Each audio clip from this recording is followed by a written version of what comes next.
नमस्कार मैत्रिणींनो, अस्मिता युनिक रेसिपीमध्ये तुमचे स्वागत आहे।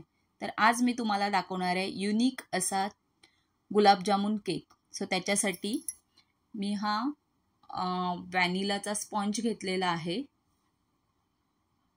गुलाबजाम आणि मावा एसेन्स यूज केलेले आहे त्याच्यामध्ये। आणि आता 3 लेयरमध्ये हा केक मी कट करून घेते, 3 स्लाइस कट करते केकचे। फर्स्ट, सेकंड, बघा टर्न टेबल हळूहळू फिरवत व्यवस्थित असे 3 स्लाइस मी कट करून घेतलेत।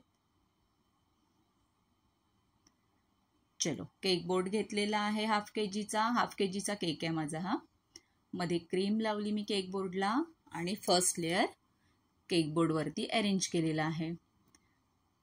त्यानंतर मी हे सोकिंग करते, जे गुलाबजामचं सिरप असतं त्याच्यामध्ये मी थोडंसं कंडेन्स मिल्कमेड टाकले आणि नॉर्मल वॉटर टाकले आणि अशा प्रकारे हा सिरप मी तयार करून घेतलाय। छानपैकी सर्व बाजूनी व्यवस्थित सोक केलंय स्पॉन्जला।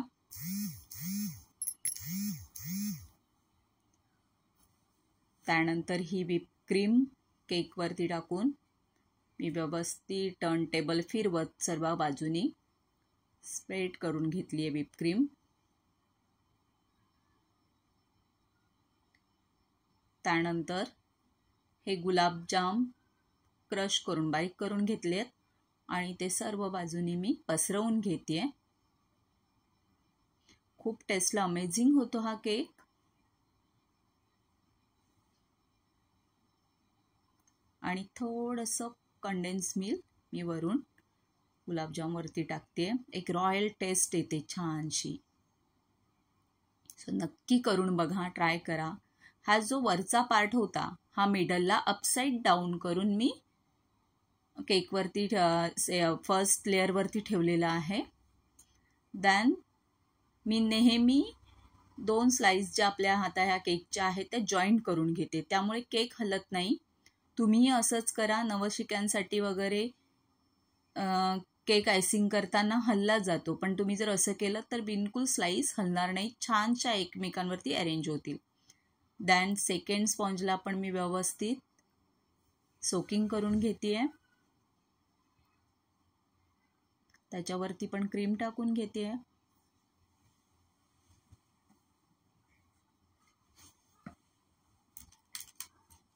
व्यवस्थित पॅलेट नाईफने सर्व बाजूनी बघा मी कशी क्रीम एकदम व्यवस्थित पसरवून घेतली आहे। एका हाताने टर्न टेबल फिरवत जायचं आणि क्रीम पसरवत राहायचं। देन सेकंड लेयरला पण गुलाबजामचा जो क्रश मी केला होता, फ्रेश गुलाबजाम आहेत हे आणि ते बारीक बारीक असे तुकडे केलेले आहेत, छानपैकी सगळीकडे पसरवून घ्यायचे।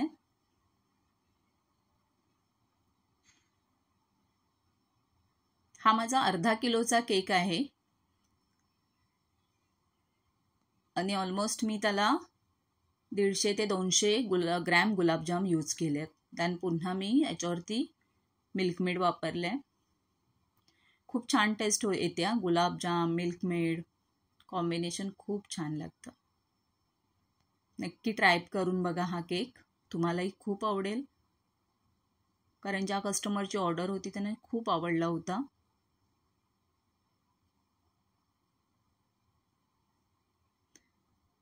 देन थर्ड लेयर ठेवल्यानंतर पण बघा मी व्यवस्थित थोडंसं क्रीम घेऊन जॉईंट केलंय, तो पण ज्यामधला जो गॅप असतो ना तो व्यवस्थित पहिल्यांदा फिल करून घ्यायचा। तर हा जो सगळ्यात खालचा लेयर आहे तो सगळ्यात वरती ठेवून त्यालाही सर्व बाजूनी मी व्यवस्थित सोकिंग करून घेते। सोकिंगसाठी गुलाबजामचा सिरप, थोडंसं कंडेन्स मिल्क आणि नॉर्मल वॉटर असं करून हा सिरप तयार करून घ्यायचे। मी ऑलमोस्ट 100 ग्रॅम क्रीम आहे त्याने हे क्रम कोटिंग करून घेतलंय।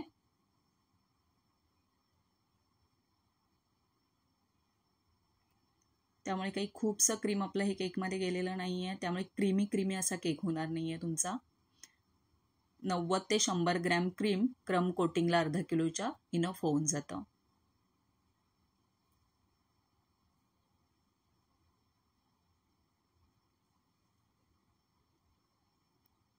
सो अशा प्रकारे व्यवस्थित केक क्रम कोटिंग करून घेतलाय.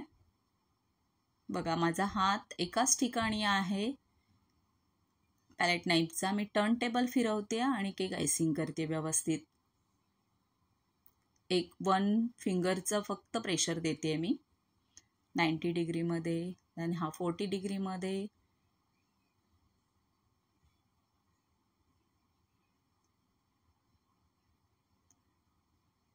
चलो आता केक बोर्ड क्लीन करून घेते. क्रम कोटिंग झालं की नेहमी केक बोर्ड क्लीन करून घ्या. केक आयसिंग करताना नेहमी आपले हात स्वच्छ ठेवण्याचा प्रयत्न करायचा. केक बोर्ड व्यवस्थित क्लीन करून घ्यायचा. आणि हा टर्न टेबलवरती मी जर रुमाल टाकलाय ना त्याने तुमचा केक बोर्ड सरकत नाही, त्यामुळे नक्की अशा प्रकारे एखादा रुमाल टाका. चलो मी एक 15 ते 20 मिनिटं ना केक क्रमकोट करून फ्रीजमध्ये ठेवला होता आणि त्यानंतर पुन्हा मी आता हे फायनल फिनिशिंग करून घेते. व्हाईट क्रीममध्ये अगदी मी 2 थेंब येलो कलर टाकला होता, 2 ड्रॉप. तो व्हिडिओ म्हणजे टाकताना माझा स्किप झालाय. सो 2 ड्रॉप हे ऑप्शनल आहे, पण कलर खूप छान येतो. कॉम्बिनेशन खूप छान वाटतं गुलाबजामचं आणि अगदी लाईट असा आलेला जो हा येलो कलर आहे त्याचं. सो हलक्या हाताने व्यवस्थित आयसिंग करून घ्या.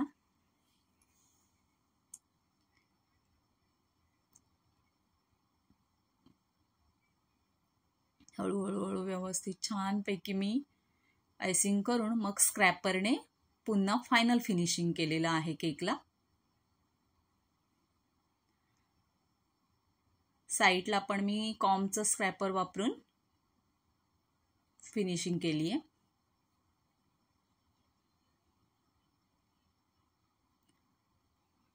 देन मी हे रोजचं N1 नोझल यूज करते डिझाईनसाठी.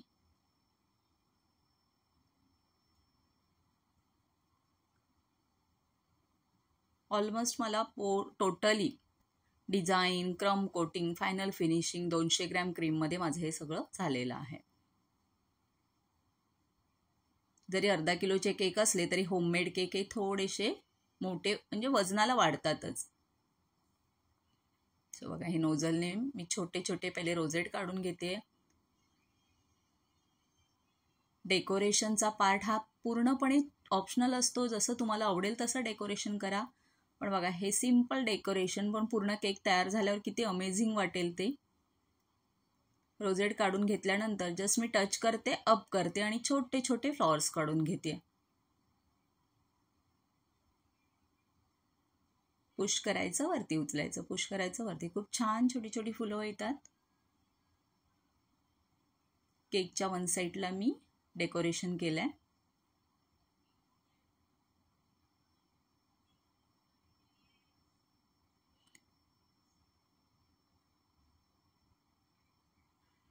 आणि जस्ट पुश अप करत पूर्ण जी केकला मी त्याच नोझलने बॉर्डर करून घेते.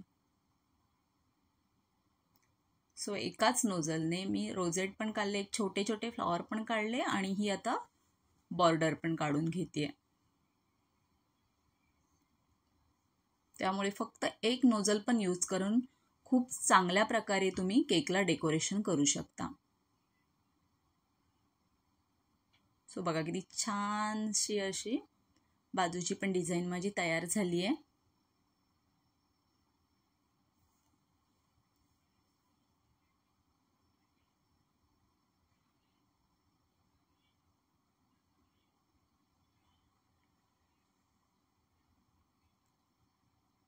चलो अभी नेक्स्ट हे जे गुलाबजाम आहेत ते मी वरून लावते. किती सुंदर दिसत आहेत बघा गुलाबजाम त्या फ्लॉवर्सवरती लावल्यावरती.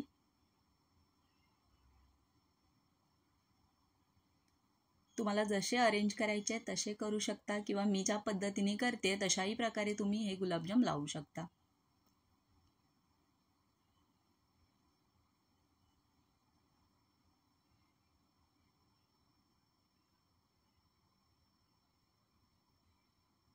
चलो आता मी हे हाफ एक गुलाबजामच्याला 2 कट करून तेही बघा खालच्या साईडून डिझाईन करते.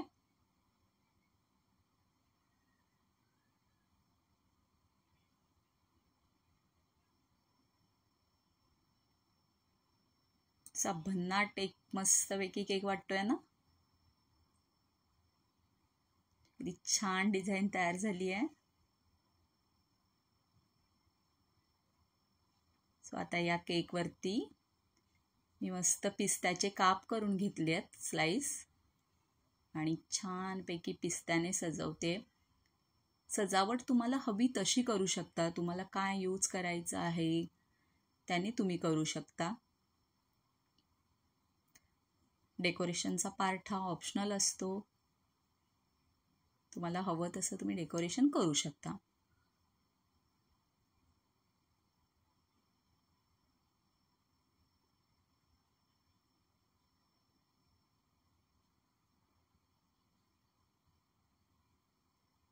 थोडेसे फ्लावर मी अजून जरासे 2-3 फुडे काढून घेतले आणि त्याच्यावरती पण हे पिस्त्याचे काप टाकून घेते. छानसे मी सगळीकडे पिस्त्याचे काप, लाईट येल्लो कलर, गुलाबजामचा मस्तपैकी ब्राऊन कलर आणि हे ग्रीन असे पिस्त्याचे काप. खूप सुंदर कॉम्बिनेशन तयार होते बघा माझ्या केकचं. आणि यानंतर हे ड्राय रोज पेटल्स, छानशा गुलाबाच्या पाकळ्या.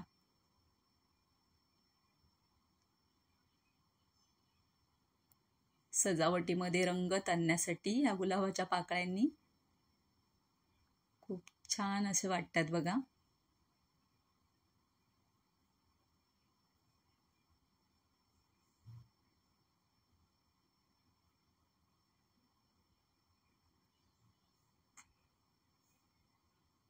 अशा सर्व बाजूंनी मी गुलाबाच्या पाकळ्या लावून घेतल्या डिझाईनच्या वरती.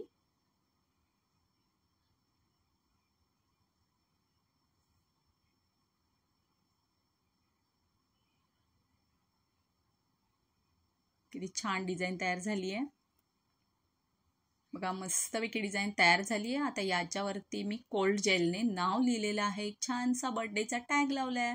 किती अमेझिंग केक तयार झालाय ना. माझी रेसिपी तुम्हाला आवडली असेल तर नक्की लाईक करा, शेअर्स करा आणि सबस्क्राईब करा. थँक्यू.